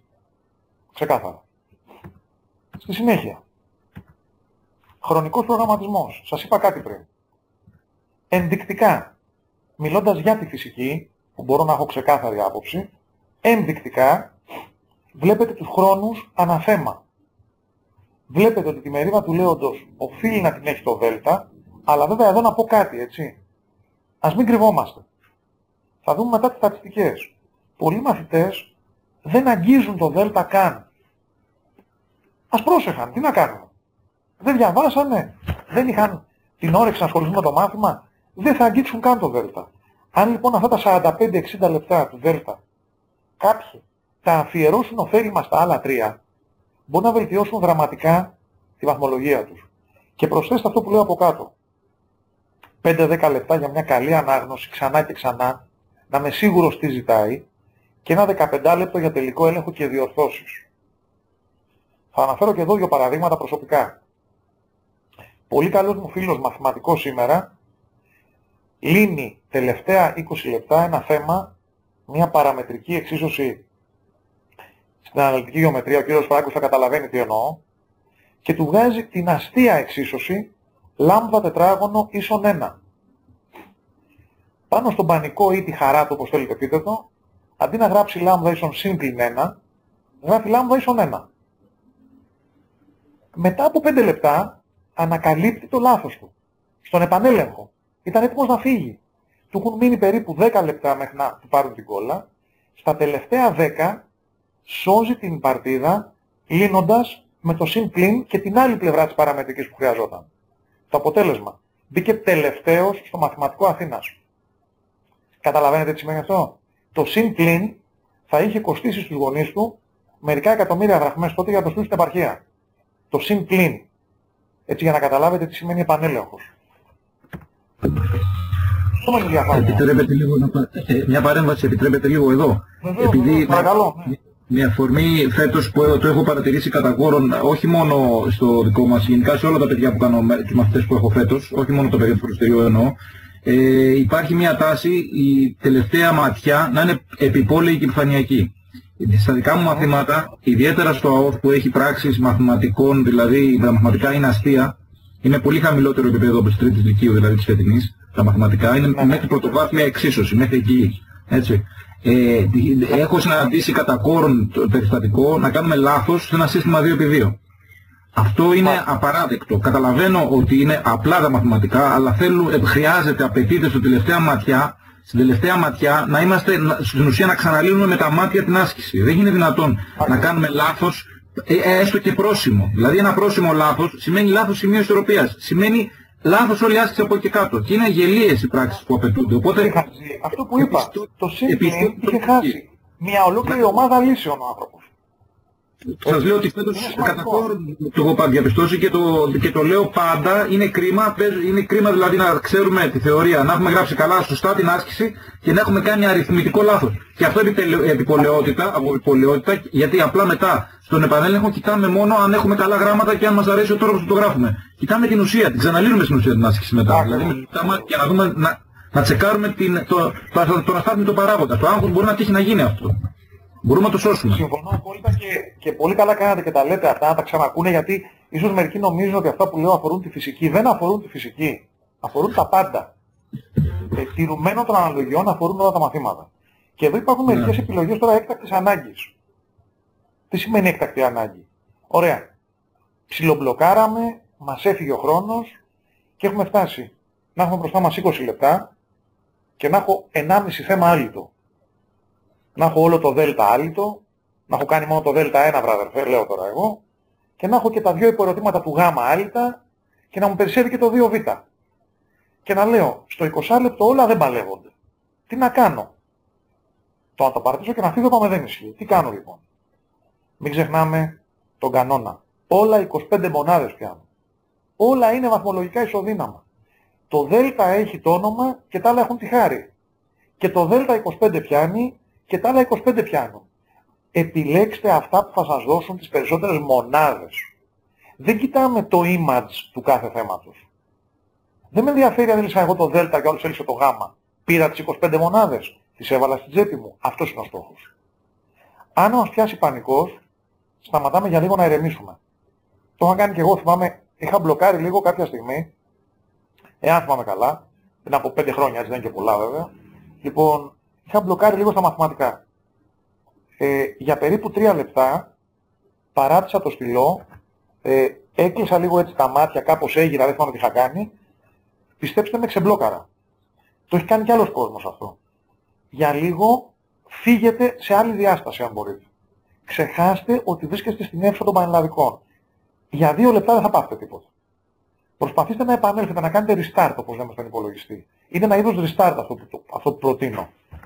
Επίσης, εάν είμαστε κολλημένοι στην πορεία ενός θέματος και δεν βγαίνει, ξαναπάρτε το από την αρχή. Για να μιλήσω πάλι ως φυσικός. Εάν προσπαθώ μάταια να βρω χρόνο εφαρμόζοντας θεώρημα ενεργειακό, δεν θα μου βγει ποτέ. Καταλαβαίνουν οι μαθητές μου τι εννοώ. Προφανώς αυτός ο δρόμος δεν οδηγεί πουθενά. Το ξαναπιάνω από την αρχή. Από μηδενική βάση. Καλό είναι να έχουμε υπόψη μας τι συμβαίνει στη διόρθωση. Όμως, θέλω να κάνουμε ένα δεύτερο time out. Ξαναγυρίζω στο link. Λοιπόν, ξανακάνω διακοπή κοινής χρήσης και θέλω τώρα να με βοηθήσετε σε μια άλλη ψηφοφορία. Λοιπόν, ποιο μάθημα θα θέλατε να μην δίνατε καθόλου στις πανελλαδικές?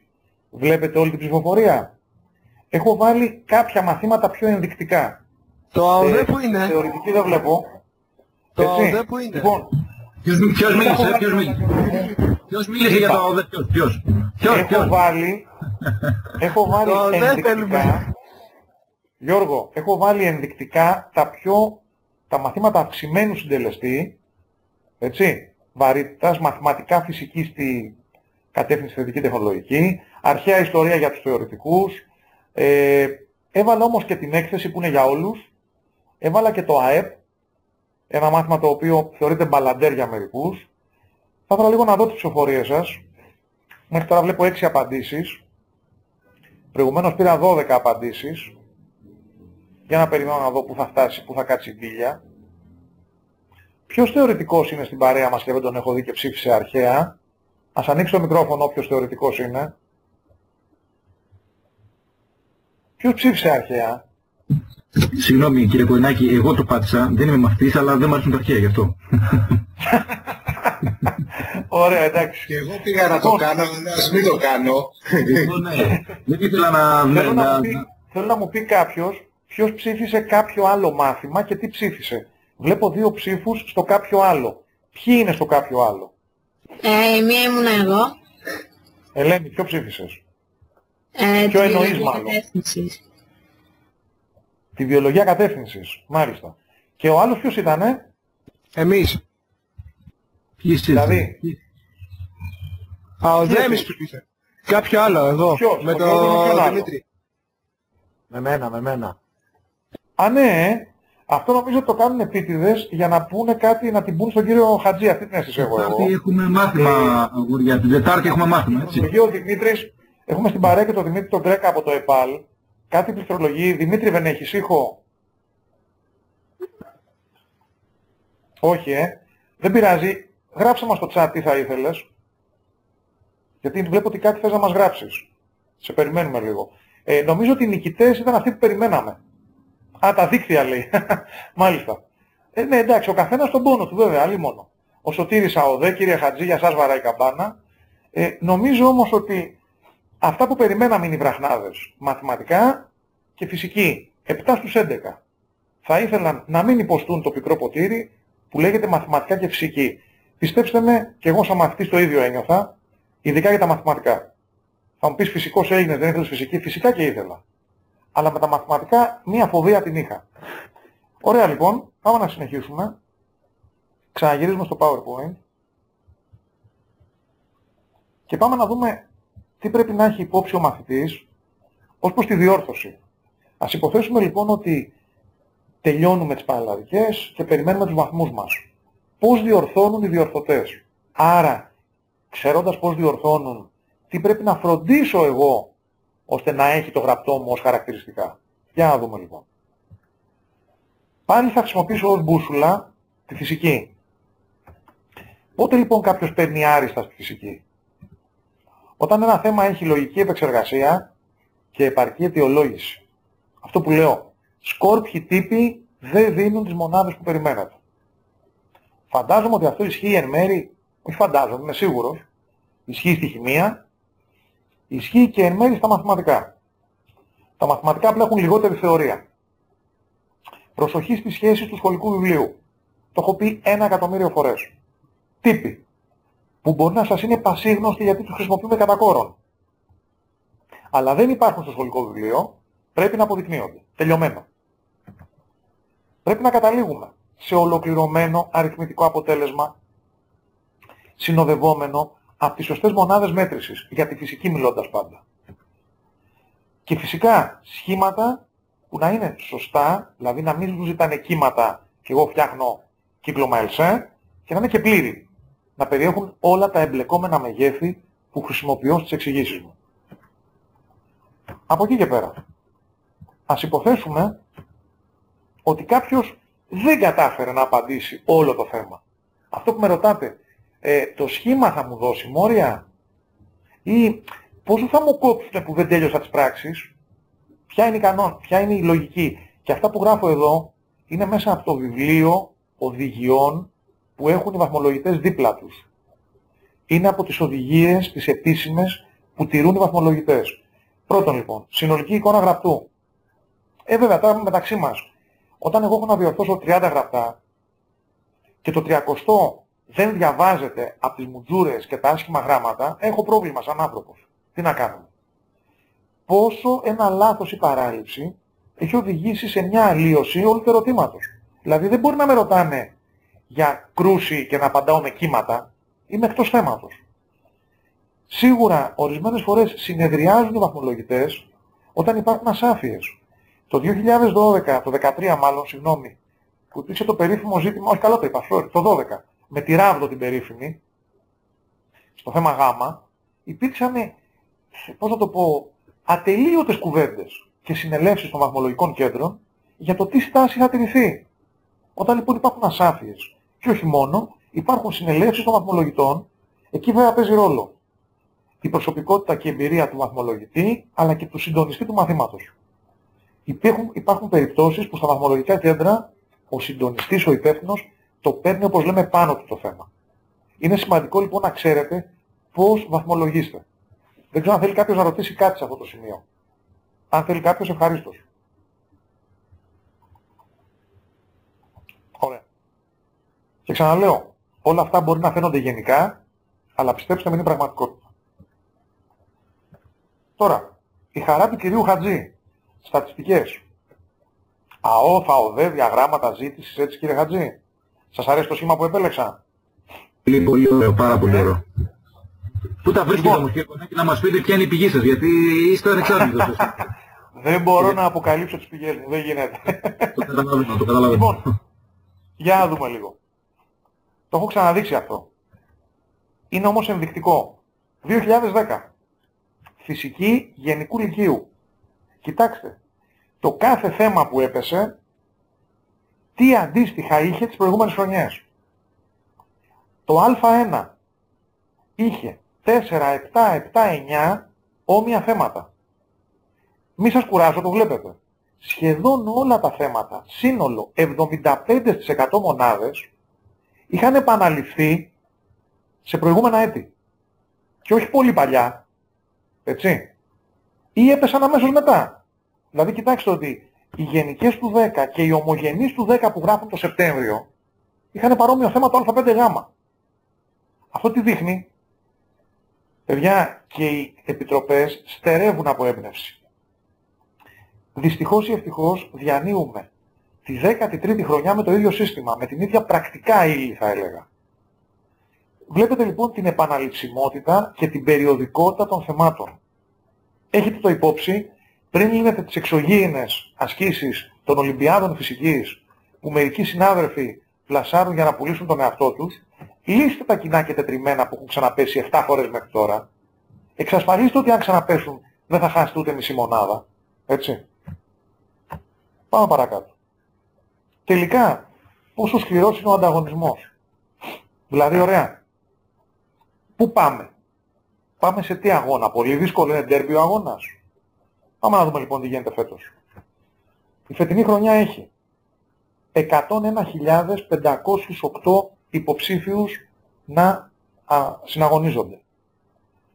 Οι εισακτέοι τη φετινή χρονιά είναι 68.345, περίπου βλέπετε 2.000 λιγότεροι από τους περσινούς στο σύνολό τους. Βλέπετε την κατανομή ΑΕΤΗ, δεν περιλαμβάνονται στρατιωτικές σχολές και αστυνομία κτλ. Προσθέστε μερικούς ακόμη και έχετε το σύνολο. Δεν ξέρω πώς σας φαίνεται. Τι σημαίνει αυτό πρακτικά? Αυτό που λέω καμιά φορά για να πειράξω τον κύριο Χατζή, ότι η στατιστική είναι η επιστήμη της απάτης. 68% κάπου θα μπουνε. Πώς σας φαίνεται το νούμερο? Ικανοποιητικό? Θα ήθελα τη γνώμη κάποιου μαθητή, όποιος θέλει απαντάει. 7 στους 10 κάπου θα μπουν. Ικανοποιητικό, Γιώργο, πώς σου φαίνεται, οικονόμου? Ναι, ικανοποιητικό σχετικά. Το περίμενες χειρότερο ή καλύτερο? Λίγο πιο κάτω. Μάλιστα. Νομίζω έχουμε στην παρέα μας και τον Παναγιώτη από την Κόρινθο. Παναγιώτη, μας ακούς? Ναι, σας ακούω. Γεια σου Παναγιώτη, δεν έχουμε την ευκαιρία να τα λέμε και συχνά μαζί σου. Γεια σας, Χέμι. Να πούμε εδώ ο Παναγιώτης, για όσους δεν το ξέρουν, είναι ο μαθητής που παρακολουθεί διαδικτυακά από την Κόρινθο και τον ευχαριστούμε πάρα πολύ για την εμπιστοσύνη που μας έδειξε φέτος. Παναγιώτη, ποια είναι η εικόνα σου? Τόσο περιμένεις ότι είναι το παιχνίδι, εκεί παίζεται, ποια είναι η αίσθησή σου? Το περίμενες καλύτερο? Νομίζω ότι μένει αναλόγως κάθε χρονιά. Νομίζω άλλες φορές είναι λίγο περισσότερο, λίγο λιγότερο. Για φέτος αυτή ήταν η εικόνα που έχεις ή τώρα το ακούς? Ναι, αυτή ήταν η εικόνα. Ωραία. Αλλά το ξέρω από την παιδιά κιόλας ότι πάντα, ας πούμε, σε ένα τμήμα, από τα 20 παιδιά που είναι στη σχολή που δίνουν, τα 15 θα περάσουν κάπου. Δεν θα είναι πρώτη επιλογή, αλλά θα περάσουν. Αυτό είναι η αίσθησή σου από το σχολείο σου? Ναι. Σε ποιο σχολείο είσαι, θύμισέ μας? Είμαι στο δεύτερο γενικό λύκειο στην Κόρινθο. Μάλιστα. Και γενικά από άλλες γνωστές που ξέρω και... Υπήρχαν επιτυχίες πέρυσι στο σχολείο σου? Να φανταστείτε, πέρυσι το τμήμα μου περάσανε από το 23, περάσανε τα 20. Πολύ ωραία, μπράβο. Άρα είσαστε ένα δυνατό τμήμα. Ποια είναι η πρώτη σου επιλογή, Παναγιώτη? Οικονομικά. Είναι πρώτη επιλογή οικονομικό στην Αθήνα. Οικονομικό στο ΕΚΟΠΑ. Τα οικονομικά γενικά. Τα οικονομικά γενικά, ναι. Ωραία. Συνεχίζω και θα επανέλθω αν χρειαστώ κάτι. Προσέξτε τώρα εδώ τι γίνεται. Όμως λέω, αυτό το 68% μερικές φορές είναι πλασματικό. Κύριε Χατζή, έχετε ακούσει το ανέκδοτο με τα 4 κοτόπουλα για τη στατιστική και τους μέσους όρους? Όχι, έχω ακούσει το άλλο με τις πατάτες, τις τηγανιτές. Αυτό που κάποιες βγαίνει μια μερίδα πατάτες βγαίνουν ομές και άλλη μία βγαίνουν καμένες. Κατά μέσο όρο είναι καλοψημένες τελικά.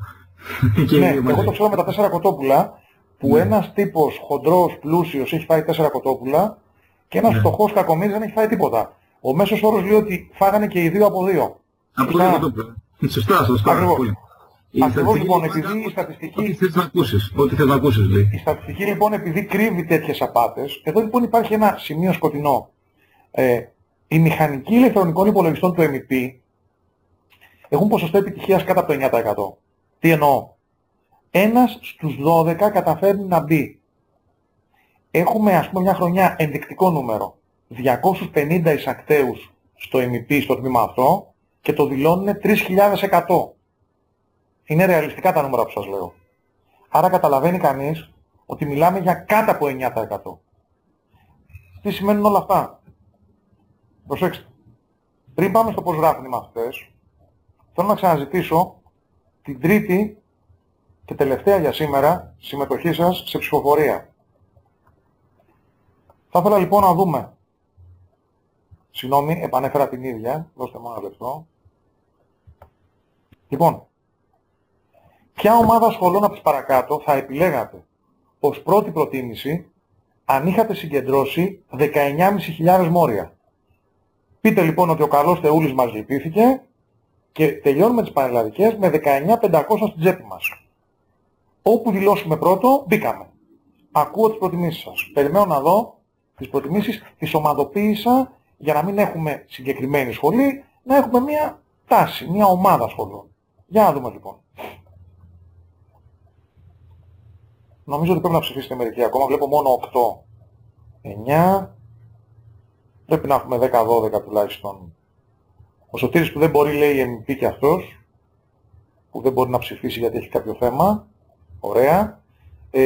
Βλέπω ότι το δικό μας δείγμα πάει δαγκωτό για Πολυτεχνείο. Μάλιστα. Ακολουθούν οι χρηματοοικονομικές. Κύριε Χατζή, έχετε κάνει καλή δουλειά, μπράβο. Και μετά βλέπω τις ιατρικές. 3 άτομα.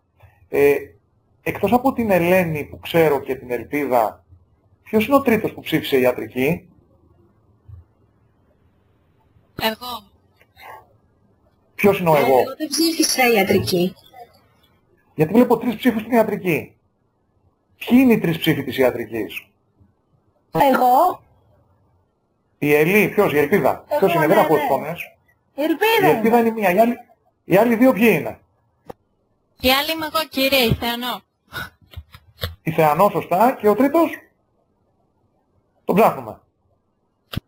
Μάλιστα. Δεν πειράζει. Ελένη, τι ψήφισες είπες? Πολυτεχνείο. Μάλιστα. Βλέπουμε λοιπόν, βέβαια λείπει η θεωρητική για να μας ψηφίσει καμιά νομική κτλ. Βλέπουμε λοιπόν ότι κάποιες κλασικές παραδοσιακές απόψεις παραμένουν. Δηλαδή ο μέσος μαθητής τελικά έχει κάποιες παραδοσιακές αξίες στο μυαλό του για το τι εκπροσωπούν οι σχολές που πάει να κυνηγήσει μεθαύριο. Θέλω να συνεχίσουμε λοιπόν εκεί που είχαμε μείνει. Ευχαριστώ και για τις ψηφοφορίες πραγματικά, για τη συμμετοχή σας. Λοιπόν, και τελικά για να μπούμε πόσο έντονος είναι ο ανταγωνισμός. Δηλαδή, ωραία, γράψαμε ό,τι γράψαμε. Τι ελπίδες έχουμε. Ας δούμε λοιπόν τα στατιστικά του 2014 για τις 2 βασικές κατευθύνσεις που μαζεύουν την πλειοψηφία του κόσμου. Τεχνολογική 2 με ΑΕΠ και ΑΟΔΕ, όχι ηλεκτροχημία κτλ. Και τη θεωρητική. Πολύ απλά. Κοιτάξτε το χάος στη φυσική πέρυσι που τα θέματα θεωρήθηκαν normal. Έτσι. 34 και 34, 70% περίπου κάτω από τη βάση. Η τεχνολογική 2. Κοιτάξτε τα μαθηματικά. 35 και 25 χοντρικά, έτσι, άλλο ένα 60% κάτω από τη βάση. Πάμε και στην ιστορία της θεωρητικής. Σχεδόν 50% κάτω από τη βάση. Κοιτάξτε πόσοι γράφουν αρχαία πάνω από 18. Κοιτάξτε πόσοι γράφουν πάνω από 18 φυσική. Μήπως αρχίζουμε να απομυθοποιούμε μερικά πράγματα σιγά σιγά. Θα ήθελα το σχόλιο σας. Υπάρχει κανείς που ξαφνιάστηκε με αυτά? Μέρη, δεν μας έχεις μιλήσει σήμερα. Μας ακούς? Καλησπέρα σας, ναι, σας ακούω. Γεια σου Μέρη. Για πες μας λοιπόν, αυτό που βλέπεις σε ευνηδιάζει? Όχι καθόλου, το περίμενα, γιατί αυτά τα μαθήματα είναι και τα πιο δύσκολα που δυσκολεύουν τα παιδιά, δηλαδή μαθηματικά και φυσική που είμαι και στην τεχνολογική και τα ξέρω, το περίμενα. Ωραία. Αυτό ξέρετε τι σημαίνει όμως. Σε μια χρονιά που δεν πέσαν υπερβολικά δύσκολα θέματα, πέρυσι θεωρήθηκε η φυσική, αντικειμενικά τώρα έτσι, normal, όχι κάτι το ιδιαίτερο. Το τέταρτο είχε λίγο αυξημένη ποσότητα απλά. Αυτό ήταν όλο. Πάλι 70% σχεδόν κάτω από τη βάση, 60% στα μαθηματικά. Τι σημαίνει αυτό πρακτικά? Πάμε σε έναν επίλογο, γιατί νομίζω ότι σας κούρασα αρκετά σήμερα. Τίποτα δεν έχει χαθεί πριν καν αρχίσει ο αγώνας. Αν κάποιος νιώθει απογοήτευση, απελπισία, απεσιοδοξία, κακώς θα νιώθει, ακόμη και αν δεν έχει προσπαθήσει όπως θα έπρεπε ή όπως εμείς του λέμε όλη τη χρονιά. Ακόμη και η τελευταία ομάδα που πάει για υποβιβασμό στο πρωτάθλημα παλεύει για την παραμονή της. Κανείς δεν είναι τελειωμένος από τον κορυφαίο μέχρι και τον πιο αμελή μαθητή. Για μένα δεν υπάρχουν κακοί μαθητές, υπάρχουν αμελείς μαθητές. Μόνο. Σημασία έχει ο καθένας να φτάνει στα όρια του. Το έχω ξαναπεί μάλιστα σε κάποιον μαθητή μου πρόσφατα αυτό. Ένα παράδειγμα, το οποίο πάλι είναι παρμένο από τον αθλητισμό. Ξέρετε, όταν ήμουν μικρός ασχολούμουν πάρα πολύ με τον αθλητισμό, ερασιτεχνικά. Και μερικές φορές εκνευριζόμουν όταν σε μεγάλους αγώνες, όπως είναι οι Ολυμπιακοί αγώνες, έβλεπα αθλητές με απίστευτα ρεκόρ, οι οποίοι δεν κατάφεραν να περάσουν καν στον τελικό. Αυτό τι σημαίνει? Ότι έχω μένει πολύ πίσω από τις πραγματικές μου δυνατότητες. Για μένα τη μέρα του αγώνα πρέπει ο καθένας σας να κάνει το ατομικό του νέο ρεκόρ. Καταλαβαίνετε τι θέλω να πω. Ο καθένας το δικό του. Τα ρεκόρ μεταξύ σας δεν μοιάζουν. Θα ήταν παράλογο να μοιάζουν. Αλλά ο καθένας να ξεπεράσει τον εαυτό του.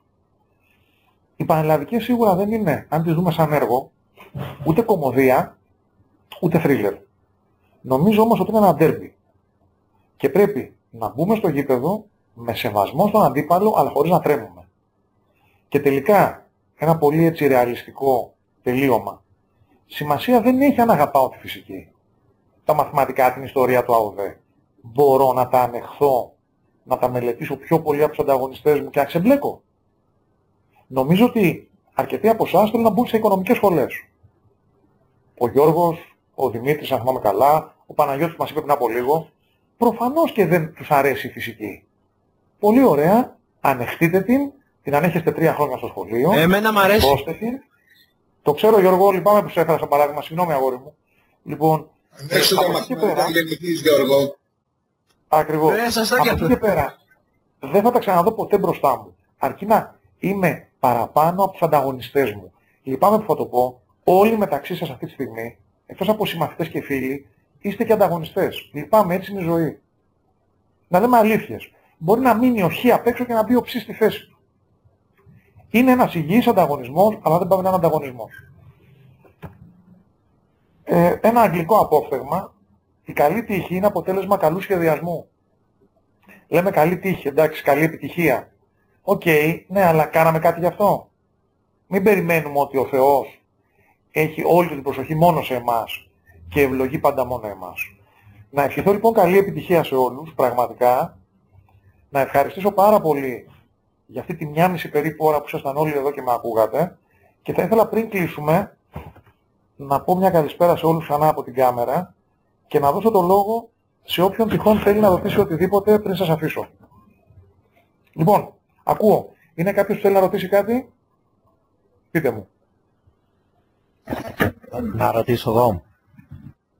Ναι, παρακαλώ.